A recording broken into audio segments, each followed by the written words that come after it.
Hay dos frases que en las últimas horas y después de leer el informe me han venido a la cabeza y que seguro que además de a mí, a más gente han repetido ellos en estos últimos meses. Una fue pronunciada por Cerdán en el momento en el que se detiene a Koldo y se dice que era el jefe de la trama, y Cerdán decía: no tiene cerebro para ser jefe de ninguna trama, ni para organizar ninguna trama.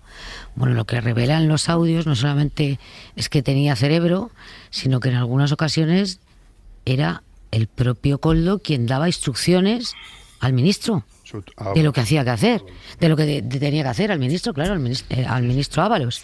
Y dos, cuando Ábalos decía al comienzo de esta operación y antes incluso de ser imputado, y que seguro que esta frase la habéis escuchado vosotros también por su boca: si caigo yo, cae detrás de mí Cerdán, estaba claro que sabían exactamente qué tenían entre manos, ¿no?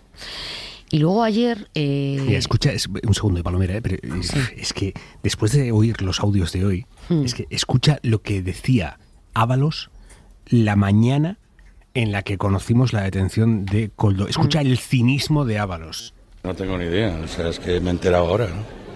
Me he quedado estupefacto con esto. Ojalá me pueda informar y espero tener información, ¿no? Porque duelen estas cosas, claro. Todo se hizo bien, a través de los mecanismos legales, algo que siempre me preocupé. Por cierto, lo que no acabo de entender es su participación en esto. Es que me cuesta creerlo, ¿no? Por eso mismo, primero porque es un golpe, segundo porque me parece increíble, no sé. Pero bueno, no tengo ni idea, pero es así la cosa. Bueno, muy decepcionado estoy. Estaba muy decepcionado. Joder, es que el ejercicio de cinismo de Ábalos ya lo hemos dado por amortizado en todos estos meses, pero el de Santos Cerdán es mucho más reciente. Aymar, es que con Santos Cerdán hemos hablado en las últimas horas, antes de conocer el informe. Es que yo el miércoles por la tarde, cuando en el diario empezamos a tener noticias del contenido del informe, le escribí preguntándole por la empresa navarra y por el empresario navarro, y todavía negaba la mayor y decía que le iban, cito literalmente, a joder la vida a unos empresarios que no tenían nada que ver con esto. Quiero decir, cuando alguien es capaz de mentir al presidente del gobierno, antes decíamos fuera de micrófono si Pedro Sánchez había tenido una ocasión o tres de destituir o de prescindir de Santos Cerdán. Yo creo que fueron tres. Una, en su pulso por el poder orgánico con Adriana Lastra, él decidió destituir a Lastra y apostar por Santos Cerdán en el último Congreso Federal del Partido Socialista, y cuando se destapa el pastel y se ve la implicación de Ábalos en esta trama. Santos era subordinado de Ábalos y además, como ha recordado Jesús, fue quien trajo a Madrid a Koldo García. Y este señor ha estado diciendo durante todos estos meses que todo había sido sorprendente para él y que cómo era posible que hubieran tejido esto. En fin, el grado de cinismo de todos. Esther, por la información que tienes, ¿cómo fue la conversación de ayer a mediodía en Moncloa entre Pedro Sánchez y Santos Cerdán? A ver, hubo una primera conversación telefónica, hasta donde yo sé, antes de que le emplazara a una reunión en Moncloa, en la que él seguía negando los hechos. Literalmente, reproduzco la frase que cuentan desde el equipo más cercano al presidente del gobierno: no me reconozco en la transcripción de esos audios, le dice al presidente en su conversación telefónica. Cuando le cita en Moncloa, él insiste en su inocencia. ¿Es verdad que antes de citarlo en Moncloa, Sánchez habló con un ministro que le dijo... No, Sánchez habló con varios ministros. Con varios ministros, pero hay uno que le dice: si Santos sigue diciéndote que no se reconocen esos audios, que te lo diga mirándote a los ojos y luego que ruede su cabeza por las escaleras de la Moncloa. Esto lo publicas tú. Sí, y la conversación fue algo así. Sánchez hizo una ronda con varios ministros para transmitirles lo que le había dicho Cerdán en la conversación telefónica y que insistía en su inocencia, y uno de los ministros le dijo: ¿pero eso te lo ha dicho en persona? Y dice: no, por teléfono. Dice: bueno, pues que vaya a Moncloa, que te mire a los ojos y que luego ruede su cabeza por las escaleras del Palacio de la Moncloa. Esa es la frase literal que a mí me transmitieron. A esas horas no había ni ministros ni diputados, salvo, yo creo, la guardia pretoriana que siempre acompañaba a Santos Cerdán en el Congreso y en Ferraz, que ya no creían en absoluto en la inocencia, después de haber leído parte del informe a esas horas. El presidente después le cita en Moncloa.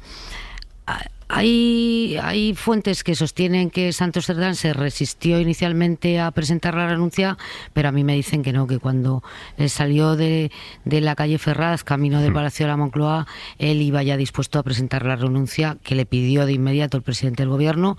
Le dijo algo así como hasta aquí, ya se ha acabado, presentar la renuncia y entrabas el acta, y él salió de Moncloa, regresó a Ferraz y, como os contaba antes, según me han contado algunos trabajadores de Ferraz, se despidió con un alegato sobre su inocencia, lo cual a mí me deja perpleja, sinceramente, porque además ya no es el cinismo del que hablábamos antes, es que alguien que es consciente y que sabe la mochila que acumula, sabiendo todo lo que había desgastado el caso Ábalos y el caso Koldo al gobierno y al Partido Socialista, ¿cómo no es capaz, en ese congreso del que hablábamos antes, de decirle al presidente del gobierno: mira, yo estoy cansado, apártame, doy un paso atrás, se me va a seguir relacionando con el exministro, sustitúyeme? Es increíble. Entonces, es una cosa inconcebible, ¿no?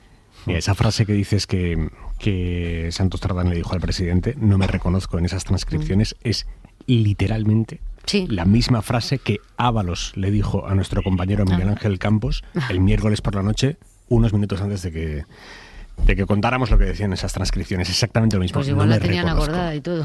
Bueno, de todas formas, si me dejáis, es que esa frase es alucinante, porque claro, las transcripciones no son no es algo que se le ocurra allí a un agente, es que está grabado. Entonces, o argumentas que hay horas y horas y años de un ventrílocuo que te estuvo imitando cuando nadie te conocía, o ¿cómo que no te reconoces? Estabas drogado durante 7 años. Es que, fíjate, de verdad, es alucinante como disculpa. Manolo, ahora que mencionas lo de un agente que tal, recuerdo ahora, no lo había recordado hasta ahora, pero a primera hora de la mañana, desde el entorno más cercano de Santos, llegaron a apuntar la posibilidad de que, y dieron hasta el nombre del programa informático que manipulaba las voces, un programa de inteligencia artificial, y que podían haber sido víctimas de un programa que había manipulado, cortado y pegado voces en esa grabación. No me había acordado, el día de ayer fue tan vertiginoso que no recordaba esta reflexión que me hicieron a primera hora de la mañana, desde el entorno de Santos Cerdán,